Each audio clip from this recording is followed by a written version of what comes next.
Chloe, I've reviewed your compensation request, Matthew said, closing the door with the kind of deliberate softness that always preceded corporate disappointment dressed up as constructive feedback. He settled into the chair across from mine, the leather groaning under his weight, and arranged his face into what I assumed he thought was a sympathetic expression. After careful consideration of your contributions this year, I don't believe an adjustment is warranted at this time. The words landed exactly as I'd expected them to. Not surprising. Not shocking. Just confirming what I'd suspected for months while watching him take credit for my architectural designs in executive meetings, nodding along as if he'd personally coded every database optimization I'd spent sleepless nights perfecting. You've been dependable, he continued, searching for words that wouldn't trigger an HR complaint. Steady. You show up, you do what's asked, you meet expectations. Meet expectations. As if designing the entire back-end infrastructure for our flagship product was simply meeting expectations. As if preventing 3 major security breaches in the last quarter alone was just showing up. As if training 4 junior developers because he refused to create proper onboarding documentation was merely doing what's asked. I understand, I said quietly. His eyebrows lifted slightly, just enough to reveal his surprise. He'd been bracing for pushback, for the emotional response he'd probably rehearsed deflecting. He'd prepared counterarguments for why my request wasn't reasonable, why company budgets were tight, why maybe next year would be different. You do? He asked, unable to hide the relief creeping into his voice. Completely, I said. I appreciate you taking the time to review it. He blinked twice, processing. Oh good. That's very professional of you, Chloe. I'm glad we could have this conversation. Maybe in 6 months we can revisit this. Absolutely, I said, turning back to my monitor. He stood, adjusting his collar with the satisfied air of someone who'd just navigated a difficult situation with masterful leadership. He didn't realize he'd just given me something far more valuable than a salary increase. He'd given me permission to stop protecting him from his own incompetence. The door clicked shut behind him. I pulled up my calendar and marked today's date. Then I opened my personal documentation folder, the one I'd been maintaining for 3 years, and added a new entry. Performance review, denied compensation adjustment, reason given, meets expectations only. At 5:57 in the afternoon, I finished documenting the database migration checklist. At 5:59 I sent the final status report.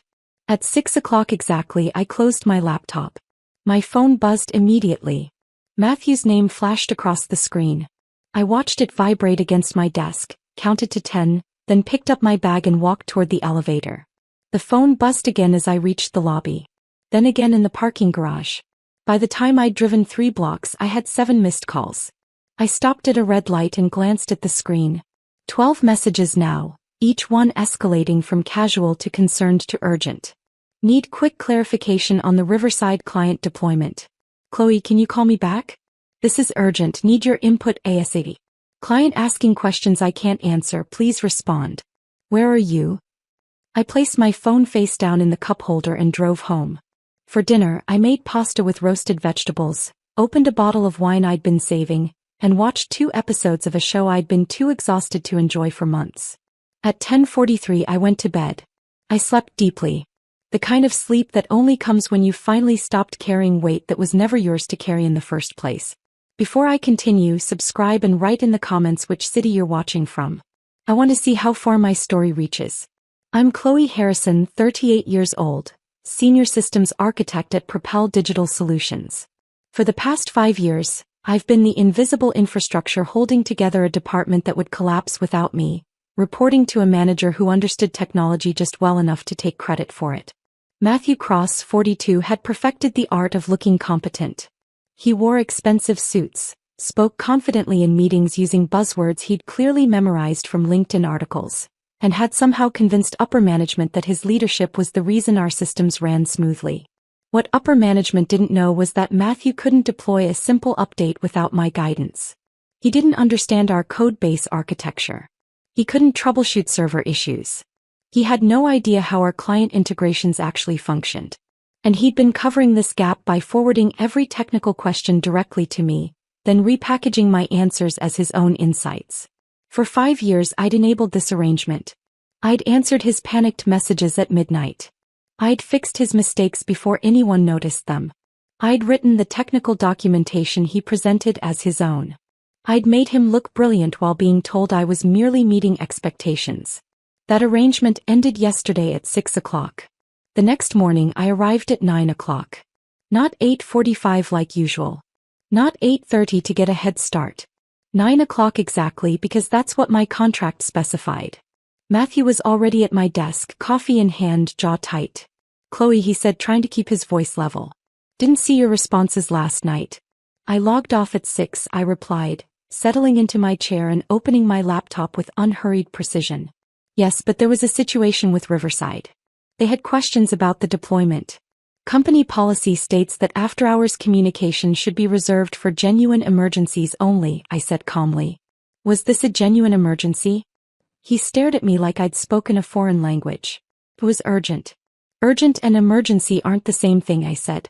"An emergency is a system failure affecting operations. Urgent is poor planning requiring immediate attention. I don't respond to poor planning outside working hours." His face flushed slightly. "Chloe, I needed that information." "Then perhaps you should have asked during working hours. Or perhaps you should understand our own systems well enough to answer client questions independently." The words hung between us. I'd never spoken to him like this. In 5 years I'd been accommodating, helpful, endlessly patient with his technical limitations. He opened his mouth, closed it, opened it again. "We'll discuss this later," he finally managed. "Looking forward to it," I said, turning to my screen. He walked away, shoulders rigid, the kind of walk that suggested he was already composing a strongly worded email he'd never actually send because it would create documentation of his incompetence. At 6 o'clock I closed my laptop again. Phone on silent. Bag over my shoulder. Out the door. The messages started at 6:14. By 7:30 I had 19 missed calls. By 9 o'clock, Matthew had sent emails to 3 different addresses, including my personal Gmail, which was explicitly against company policy. I ignored all of it. Instead, I went to a bookstore, browsed for an hour, bought 2 novels I'd been meaning to read and went home to actually read them. The voicemail he left at 9:41 was remarkably revealing. "Chloe, it's Matthew again. Listen, I really need your help with the Riverside implementation. They're asking about the API integration protocols and I'm not entirely clear on the specifics. Could you please call me back tonight? This is really important." "Not entirely clear." That was beautiful corporate speak, for I have absolutely no idea what I'm talking about and I've been faking this for years. I deleted the voicemail and went to sleep at a reasonable hour. By morning the panic had intensified. When I arrived at 9 o'clock, Matthew was pacing near the elevators, phone pressed to his ear, face pale. He saw me and nearly sprinted over. "Chloe, thank God. I've been trying to reach you. We have a serious situation." I walked past him toward my desk. He followed, practically stumbling over a trash can in his haste. "Riverside is threatening to pull their contract," he said, voice climbing. "They sent a list of technical questions yesterday and we couldn't provide adequate responses. They're saying our expertise doesn't match what was promised." I set my bag down carefully. "That sounds concerning." "Concerning? Chloe, this is a $12 million contract. We can't lose Riverside. You need to help me fix this immediately." I turned to face him fully. "Matthew, yesterday you told me I don't deserve a raise because I merely meet expectations. Employees who meet expectations probably shouldn't be responsible for saving $12 million contracts. Wouldn't you agree?" His face went blank. That's not, I didn't mean it that way." "You put it in writing," I said. "During my performance review. You documented that my work is adequate but not exceptional. So perhaps you should handle this situation with someone exceptional instead." "Chloe, please," he said, and something in his voice had changed. The corporate authority had drained away, leaving behind something desperate and small. "I made a mistake. I should have approved your raise. I'll fix it. I'll talk to HR today. Just please, I need your help with Riverside." I considered him for a long moment. 5 years of late nights. 5 years of covering his mistakes. 5 years of watching him present my work as his own. 5 years of being told I was merely adequate while doing the work of 3 people. "Matthew," I said carefully, "for 5 years I've compensated for your technical limitations. I've made you look competent in front of executives. I've prevented disasters you didn't even know were happening. I've answered your questions at 2 in the morning and covered for you in client meetings when you couldn't explain basic system architecture. He said nothing, just stood there with his mouth slightly open. And yesterday when I asked to be compensated fairly for that work, you denied me. Not because the company couldn't afford it, but because you thought I'd continue doing it anyway. You thought I'd keep saving you forever without acknowledgement. That's not, he started but couldn't finish. That's dependency, Matthew. Not leadership. And I'm done enabling it. His phone buzzed. He glanced at it and went even paler. That's the CEO's assistant. They want an update on Riverside by noon. Then I suggest you prepare one, I said, turning to my computer. He stood frozen for several seconds, processing the reality that I wasn't going to rescue him. Then finally he walked away. His steps had lost their usual confidence. He looked like a man walking toward his own execution. I pulled up my project documentation and began my actual work. The work I was contracted to do during business hours. Nothing more, nothing less. At 11:47 my phone lit up with an internal call. Not Matthew this time. Elizabeth Reeves, our Chief Technology Officer. I answered. This is Chloe. Chloe, her voice was crisp, controlled. I need you in my office at 1 o'clock this afternoon. Of course. May I ask what this is regarding? The Riverside account. And other matters that require clarification. I'll be there, I said. She hung up without another word. Across the office I could see Matthew through the glass walls of a conference room. He was on the phone, gesturing frantically, face red. He looked like someone trying to explain something he fundamentally didn't understand to someone who very much did understand and was no longer accepting explanations. At 12:55 I took the elevator to the executive floor. The atmosphere changed immediately. Quieter. More expensive furniture. The kind of space that reminded you decisions made here affected hundreds of people's livelihoods. Elizabeth's assistant gestured me toward the office. I walked in. Elizabeth sat behind her desk, laptop open, expression unreadable. She was in her mid-50s with silver hair and the kind of sharp intelligence that made people either respect her immediately or fear her. Sometimes both. She said. I sat. She didn't speak for a moment, just looked at me with an assessing gaze that felt like she was running diagnostics on my credibility. Then she folded her hands. Chloe, this morning I received a concerning email from the Riverside Corporation. They're expressing serious doubts about our technical capabilities and threatening to terminate their contract. She paused. Matthew called me 40 minutes ago, unable to adequately explain the situation or provide solutions. So I'm asking you directly. What happened? I met her gaze. I stopped working outside my contracted hours. Her eyebrow raised fractionally. Why? Yesterday, during my performance review, Matthew denied my request for a salary adjustment. He stated that my contributions meet expectations but don't demonstrate the exceptional commitment required for advancement. He specifically noted that working after hours shouldn't be expected or rewarded. Elizabeth's expression didn't change, but something shifted in her eyes. Show me. I pulled up my phone and forwarded her the email documentation of my review. She read it slowly, thoroughly, her jaw gradually tightening. This is unacceptable, she murmured. I remained silent. She looked up. Do you have documentation of the hours you've worked beyond your contract? Yes, I said, pulling up my personal tracking spreadsheet. 347 hours in the last 6 months. She inhaled slowly through her nose. And the nature of this work? Emergency troubleshooting. Client support. System architecture Matthew couldn't explain. Documentation he presented as his own. Technical decisions I made that he reported to executives as his strategic choices. Elizabeth's fingers drummed once on her desk. Show me examples. I opened my documentation folder. Years of saved emails, chat logs, time-stamped commits to our repository showing I was coding at 3 in the morning while Matthew was presumably asleep. Project files with my name buried in metadata but Matthew's name on the presentation slides. She went through it methodically, her expression growing progressively colder.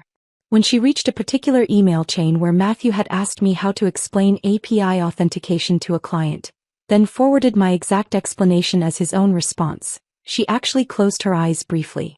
How long has this been happening? 5 years. And you never escalated this?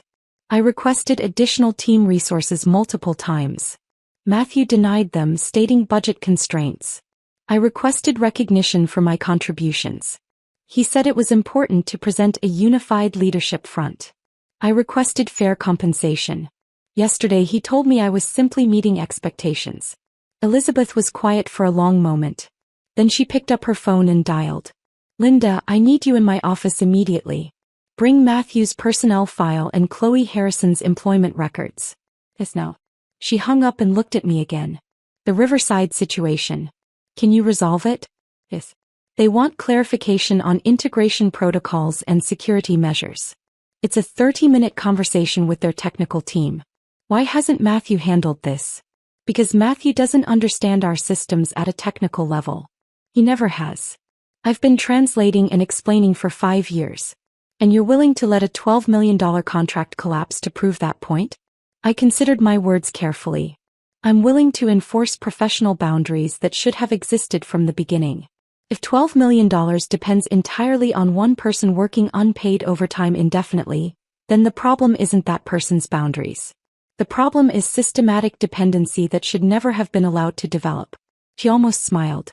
Almost. Fair point. The door opened. Linda from HR entered carrying 2 thick folders. She looked between Elizabeth and me, clearly sensing the weight in the room. Sit, Elizabeth said again.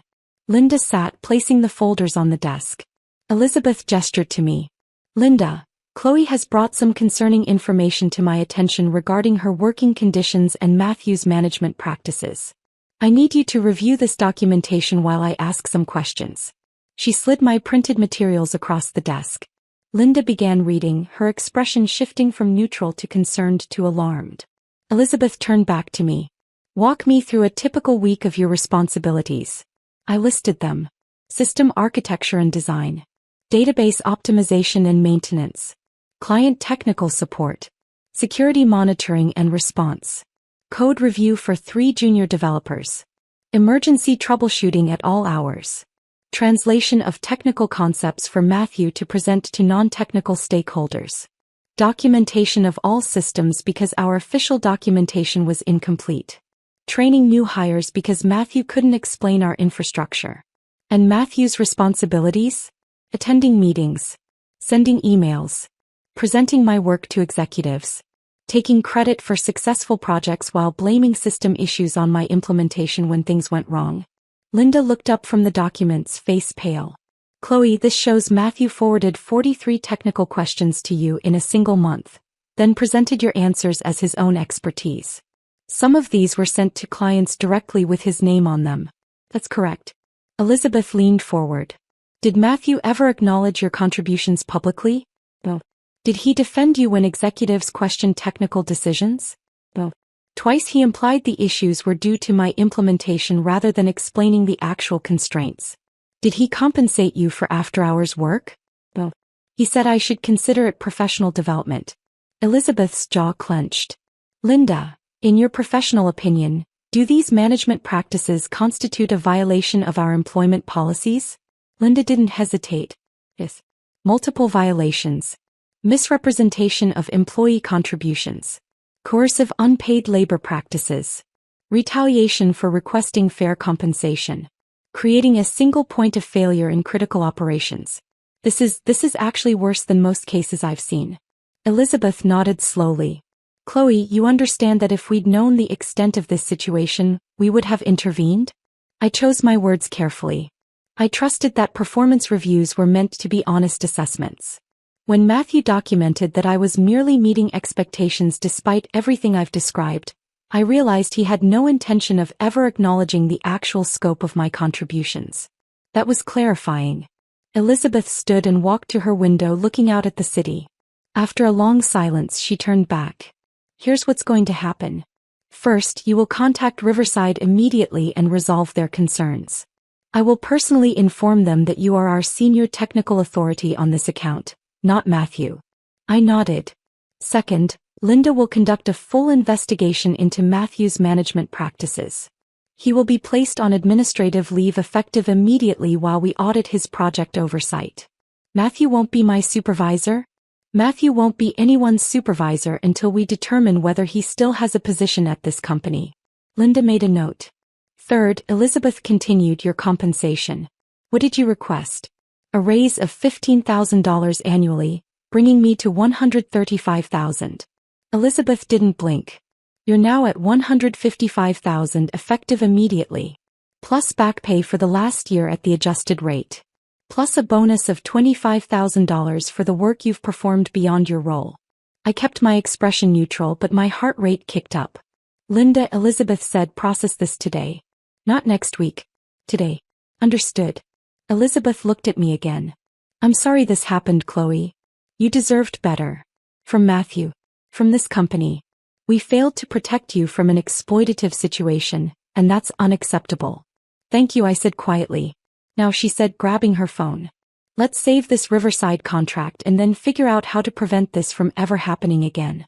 I stood, pulled out my laptop and began preparing. Elizabeth made 3 calls in rapid succession, her voice sharp and commanding, making it clear that priorities had shifted dramatically. As I worked, Linda packed up the documentation. Before leaving, she turned to me. Chloe, I want you to know this shouldn't have taken a crisis to address. You should have felt safe escalating this years ago. I should have, I agreed. But I didn't think anyone would believe me over a manager who presented so well in meetings. We'll make sure that changes, she said and left. Elizabeth finished her calls and sat down. I've cleared my afternoon. Walk me through everything I need to understand about Riverside. I spent the next hour explaining our entire technical relationship with the client. Elizabeth asked sharp, specific questions. She understood technology at a strategic level, and it showed. This was someone who'd actually done technical work before climbing into leadership. At 3:20, we called Riverside's technical director. Within 15 minutes, I'd clarified their concerns. Within 30, I'd outlined solutions to 3 problems they hadn't even realized they had. Within an hour, their director was asking if I could consult on 2 additional projects. Elizabeth handled the business negotiation, expanding the contract by another $4 million while I was still on the line. When we hung up, she looked almost amused. $4 million in new business because I let you actually talk to the client, she said. How many other accounts could benefit from your direct involvement instead of being filtered through Matthew? Most of them, I said honestly. He's been a bottleneck for years. Clients ask technical questions, Matthew forwards them to me, I answer, he sends my response back as his own. But he usually misunderstands something in translation, so I have to clarify later. It wastes everyone's time. She made another note. We're restructuring this entire department. That evening, I left at 6 o'clock exactly. As I packed my bag, I could see Matthew through his office window. He wasn't on the phone. He wasn't typing. He was just sitting there, staring at nothing, looking like someone who'd finally understood how thoroughly everything had fallen apart. My phone buzzed as I reached my car. Matthew's number. I watched it ring out, then drove home. The voicemail was different this time. Quieter. Chloe, it's Matthew. I know you're angry. I know I messed up. But please, I'm begging you, don't let them fire me. I have a mortgage. I have 2 kids in college. I can't lose this job. Please call me back. We can work this out. I'll do whatever you want. Just please help me. I deleted the voicemail and made dinner. Grilled salmon, roasted asparagus, a glass of white wine. I ate slowly, actually tasting the food, not shoveling it down between crisis calls. At 8:30, Elizabeth emailed. Chloe, tomorrow at 10, we're meeting with senior leadership to discuss departmental restructuring. Your presence is requested. Also, HR processed your compensation adjustment. You'll see it reflected in tomorrow's payroll. I replied with a simple acknowledgement, then opened one of the novels I'd bought. By 10 o'clock I was asleep. Actual, genuine, guilt-free sleep. The next morning Matthew wasn't at his desk. His office was dark. His coffee mug was gone from the kitchen. His parking spot was empty. At 9:45, Elizabeth's assistant collected me. We took the elevator to the top floor, to the executive boardroom I'd only ever heard about. Long table. Floor-to-ceiling windows. 6 executives already seated. Elizabeth sat at the head. Grayson Ford, our CEO, sat to her right. Linda from HR was there. So were the CFO, COO, and head of operations. I took the empty chair near Elizabeth. Grayson spoke first. Ms. Harrison, thank you for joining us. We've spent the morning reviewing documentation regarding your employment situation. I want to begin with an apology. This company failed you systematically, and that failure happened under our watch. I nodded slightly. We've completed a preliminary investigation into Matthew's management practices, Linda said.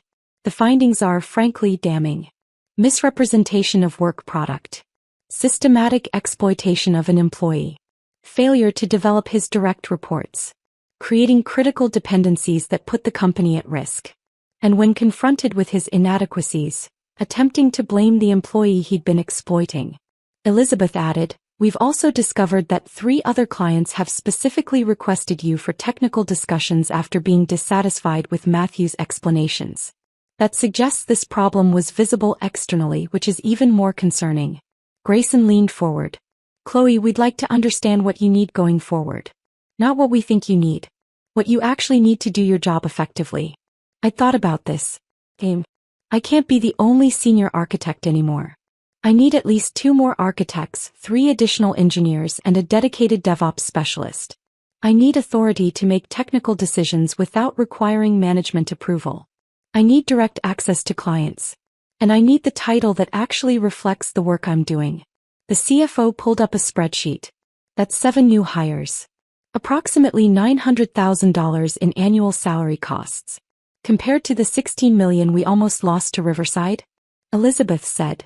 And the $4 million in new business Chloe generated in a single phone call? This is cheap. Grayson nodded. Proved. Linda, start recruiting immediately. Chloe, work with Linda on the job descriptions. You'll be leading these interviews. Elizabeth slid a folder across the table to me. Inside was a new employment contract. I scanned it quickly. Title: Director of Infrastructure Architecture. Salary: $185,000 annually. Reporting structure: directly to Elizabeth, not to a department manager. Authority: final technical decision-making power on all infrastructure projects. Plus comprehensive benefits, 4 weeks additional PTO, and a guarantee of annual review with defined advancement criteria. This is effective immediately, Elizabeth said. Your official start date in this role is today. I looked up. This is far more than I requested. You earned far more than you requested, Grayson said. We're compensating you for the role you've actually been performing for years. And we're making sure you have the authority to prevent anyone from exploiting you like this again. I signed the contract. Linda spoke next. Regarding Matthew. We've terminated his employment as of this morning. He was escorted from the building at 8 a.m. He will receive 2 weeks severance per company policy, but his access to all systems has been revoked. He called me last night, I said, asking me to help him keep his job. Grayson's expression hardened. I hope you didn't feel obligated to respond. I didn't. Good. His employment situation is between him and the company. You owe him nothing. The meeting continued for another hour. We discussed department restructuring, client relationship management, technical debt I'd been unable to address while putting out Matthew's fires. They listened to everything I said. Took notes. Asked intelligent questions. When it ended, Grayson stood and extended his hand. Welcome to leadership, Chloe. And thank you for not leaving when we gave you every reason to. I shook his hand. Thank you for listening when it mattered. As I walked back to my desk, my phone buzzed. An unknown number. Then a text. This is Matthew. They fired me. I lost my job because you wouldn't help me. I hope you're happy. You destroyed my career. I stared at the message for a long moment. Then I blocked the number. I hadn't destroyed his career. His career was built on my foundation, and the moment I stopped being his foundation, it collapsed under its own weight. That wasn't destruction. That was gravity. Over the next week, things moved quickly. Job postings went live. Applications flooded in. I reviewed technical assessments, conducted interviews, made hiring decisions. Elizabeth approved every recommendation I made without question. The new team members started arriving within 3 weeks. Real architects, experienced engineers, people who understood systems at a fundamental level, people I could actually collaborate with instead of endlessly explaining basics to. We restructured our client relationships. I took over the technical side of major accounts. Response times improved. Client satisfaction scores jumped. 2 clients specifically mentioned that they were finally getting answers from someone who understood their infrastructure needs. One afternoon, about a month after Matthew's termination, I got an email from an unfamiliar address. The subject line was apology. I almost deleted it. Instead I opened it. Chloe, this is Matthew. I know you blocked my number. I don't blame you. I've spent the last month trying to find another job and failing every interview because I can't answer basic technical questions.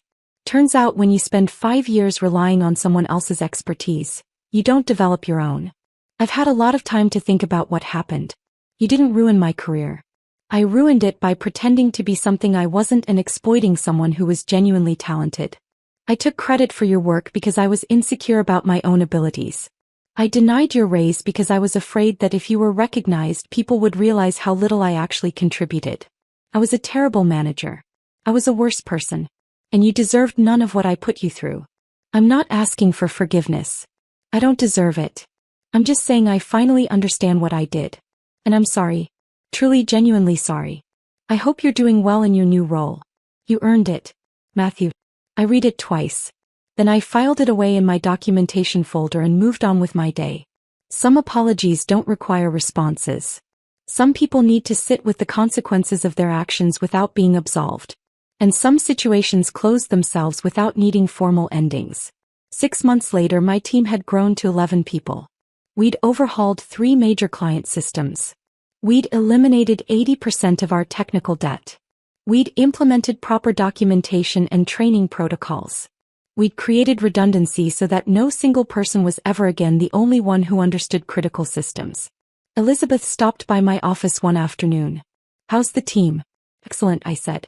"Everyone's contributing. No bottlenecks. No single points of failure. Actual collaboration instead of one person doing everything while others take credit." She smiled slightly. "Imagine that. Proper management leading to better outcomes. What a concept. Revolutionary," I agreed. She sat down. "I want to talk about your future here. You've exceeded every expectation we set when we promoted you. Grayson and I have been discussing next steps." I waited. "We're creating a vice president of engineering role. You'd oversee all technical teams, not just infrastructure. Salary would jump to $245,000 annually. You'd have a seat in executive strategy meetings. Full authority over technical direction for the company." I considered it. "That's a significant increase in responsibility." "It is. But watching you build and lead this team over the last 6 months, I'm confident you're ready. More than ready. You've been ready for years. We just failed to see it because Matthew was standing in the way." "When would this happen?" 3 months. Give you time to prepare, ensure your current team is stable, transition your existing responsibilities." I looked at her directly. "If I accept this, I need a guarantee. No one in any management position reports to their direct supervisor's technical output. If someone is managing people, they must be qualified for that role independent of the people they're managing." She nodded. "Agreed. That policy is already being drafted. We call it the Matthew Prevention Clause internally, though obviously that's not the official name." "Then I accept." She stood, extended her hand. "Congratulations, Chloe. You've earned this 10 times over." After she left, I sat quietly for a moment. 5 years ago, I'd been a senior architect with no recognition, no authority, and a manager who treated me like a resource to exploit. Now I was about to become a vice president because I'd finally enforced boundaries that should have existed from the beginning. People talk about revenge like it's supposed to be loud, explosive, dramatic. They're wrong. The most effective revenge is simply stopping. Stopping the unpaid labor. Stopping the enabling. Stopping the covering for someone else's inadequacy. Just stopping and letting natural consequences unfold. I didn't destroy Matthew's career. I just stopped holding it up. And without that support, it collapsed under its own weight because there was nothing real beneath it.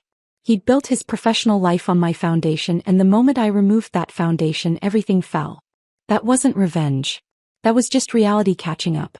3 months later, I moved into my new office. Larger space. Better view. My name on the door with my actual title underneath. Vice President of Engineering. My team threw a small celebration. Champagne. Genuine congratulations from people who respected my technical abilities because they'd seen them firsthand, not because I'd performed invisible labor to make someone else look good. Elizabeth gave a short speech. 5 months ago, Chloe was being told she merely met expectations despite performing the work of multiple people.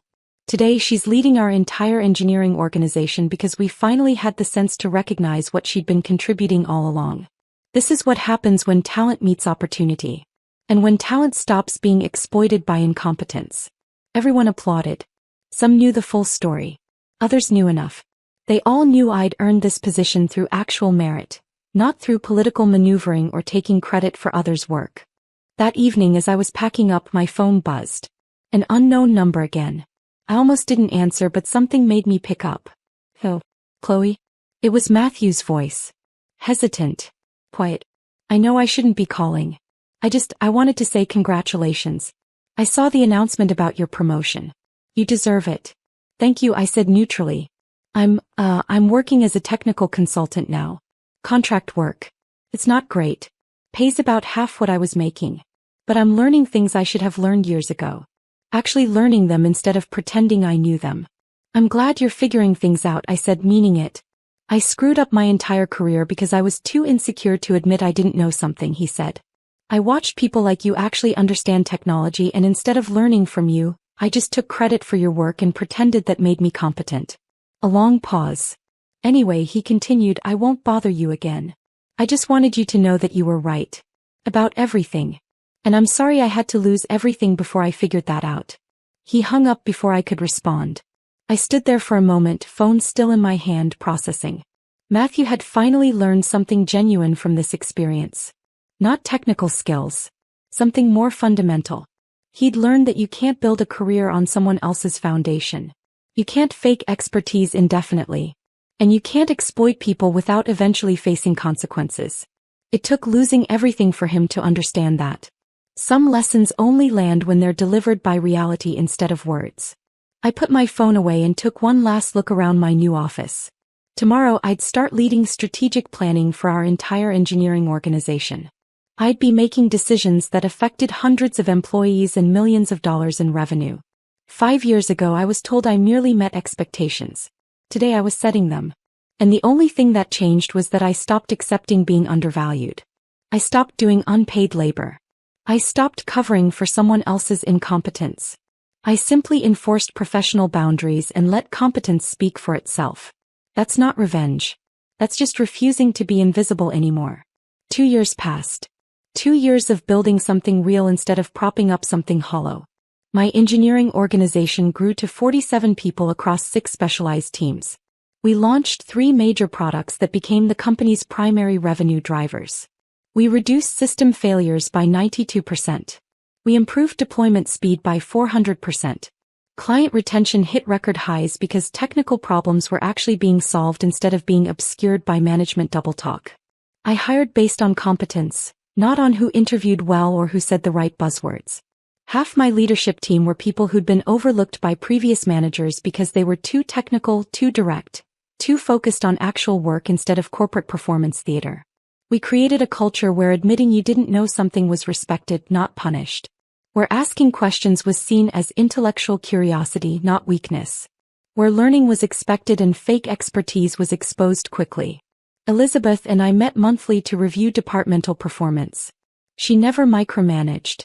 She trusted my technical judgment completely. When I said we needed to invest in infrastructure upgrades, she found the budget. When I said we needed to delay a product launch because the architecture wasn't ready, she supported that decision even when sales was furious. One afternoon, during one of our regular meetings, she closed her laptop and looked at me with an expression I couldn't quite read. "Chloe, I need to tell you something," she said. "When we first investigated the situation with Matthew, I was angry. Angry that we'd let that kind of exploitation happen under our watch. Angry that we'd promoted someone so fundamentally incompetent. Angry that we'd almost lost you because we were too blind to see what was happening." I nodded, listening. "But over these past 2 years," she continued, "watching you build this organization, I've realized something. You didn't just expose a bad manager. You exposed fundamental problems with how we evaluate technical talent.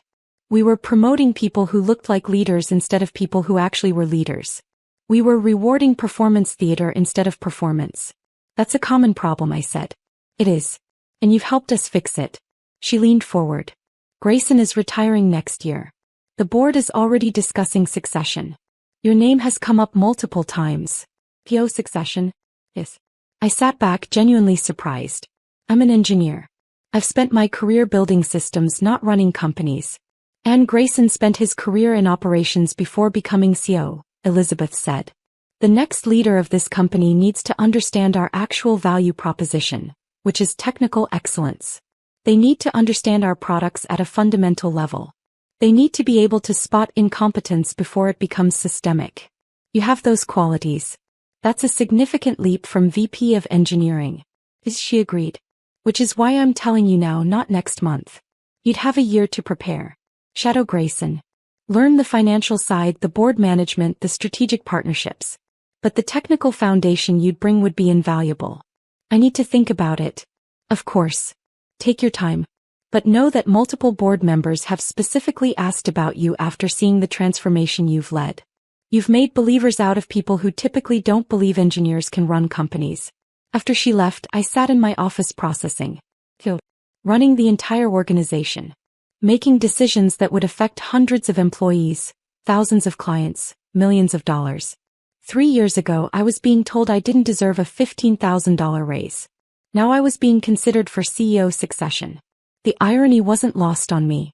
That evening, I had dinner with an old friend from graduate school, Alicia, who'd gone into academic research instead of industry. We kept in touch over the years, meeting every few months to catch up. You look different, she said, studying me across the table. Confident. Like you finally figured something out. I've had an interesting few years, I said, and told her the story. Not all of it, but the essentials. The denied raise. The enforced boundaries. The systematic change that followed. She listened without interrupting, occasionally shaking her head. When I finished, she was quiet for a moment. Do you know what's remarkable about that story? She finally said. You didn't burn the place down. Most people, when they're exploited like that, they either quit in anger or stay in resentment. You did neither. You just stopped participating in your own exploitation and let the consequences unfold naturally. I never wanted revenge, I said. I just wanted to be valued appropriately. But you got both, she pointed out. You got the recognition you deserved, and the person who exploited you faced consequences. That's rare. Usually it's one or the other. Matthew destroyed himself, I said. I just stopped preventing that destruction. Exactly. She raised her glass. To boundaries. And to consequences. We clinked glasses. You know what the funny thing is? I said. If he'd just approved the raise, none of this would have happened. I would have kept covering for him indefinitely. I would have kept making him look competent. He would probably still have his job. His insecurity literally destroyed his career, Alicia said. He couldn't admit he needed you, so he lost you. That's almost poetic. Certainly educational, I agreed. The next morning, I received an email from someone I didn't know. The subject line was former colleague of Matthew's. I opened it cautiously. Ms. Harrison, you don't know me. My name is Noah, and I worked with Matthew at his previous company before he joined Propel Digital. I recently heard through professional networks about what happened, and I felt compelled to reach out. Matthew pulled the same pattern at our company. He had an extremely talented developer named Kelly who did all the actual technical work while Matthew took credit. When Kelly finally quit in frustration, 2 major projects collapsed because Matthew couldn't actually maintain them. The company lost a significant client. Matthew was quietly pushed out, which is how he ended up at your company. I'm writing because Kelly never got justice. She left, found another job, and moved on. But she was never compensated for years of exploitation. She never saw Matthew face real consequences. I'm glad you got both. And I'm glad someone finally documented his pattern thoroughly enough that he can't do this to anyone else. His employment gap and the circumstances around it are now well known in our industry network. Thank you for standing up for yourself. You helped more people than just yourself. Noah. I read the email 3 times. Matthew hadn't just exploited me. He'd built his entire career on exploiting technically talented people, taking credit for their work, then abandoning them when things got difficult. I replied briefly. Thank you for sharing this. I'm sorry Kelly didn't get the recognition she deserved. If she's still in the industry and looking for opportunities, I'm always hiring talented engineers who've been undervalued. Within an hour, Noah replied with Kelly's contact information. 2 weeks later, Kelly interviewed for a senior architect position on my team. She was brilliant. Creative. Exactly the kind of mind that should have been celebrated, not exploited. I hired her immediately. During her first week we had coffee in my office. She knew my history with Matthew because the story had become relatively well known in certain professional circles. He did the same thing to you, she said. It wasn't a question. Yes. How did you handle it? I stopped enabling it, I said simply. Then I documented everything and waited for reality to catch up. She nodded slowly. I just left. I was so angry and frustrated that I couldn't think strategically. I just wanted out. That's a valid response, I said. You don't owe exploitative situations strategic planning. You owe yourself safety and respect. I wish I'd done what you did, she admitted. Made him face consequences instead of just escaping. You survived, I said. That's enough. Consequences aren't your responsibility. They're just sometimes a beneficial side effect of refusing to be exploited. She smiled slightly. I like working for someone who actually understands that. Over the following months, Kelly flourished. She led a major infrastructure redesign that improved system performance by 60%. She mentored junior developers with patience and clarity. She presented at technical conferences, finally getting public recognition for her expertise. One afternoon she stopped by my office. I got an email today, she said. From Matthew. I looked up. What did he say? He apologized. Said he realized he'd treated me terribly. Said he's working on being better. Asked if I'd be willing to talk because he's trying to learn from his mistakes. Are you going to respond? She considered. I don't think so. I don't owe him my time or emotional labor to help him process his guilt. If he wants to be better, that's his journey. I've moved on. That's a healthy boundary, I said. I learned from the best, she replied and went back to her work. Matthew had lost his career and was trying to rebuild. More growth than many manage. But growth forced by consequences isn't the same as true self-reflection. The people he hurt owed him nothing. Some debts can't be repaid. Some damage can't be undone. You just do better moving forward. 6 months later, Elizabeth invited me to shadow Grayson for a day. Board calls, strategy sessions, crisis decisions. It was exhausting. Fascinating. Can you see yourself doing this? Grayson asked.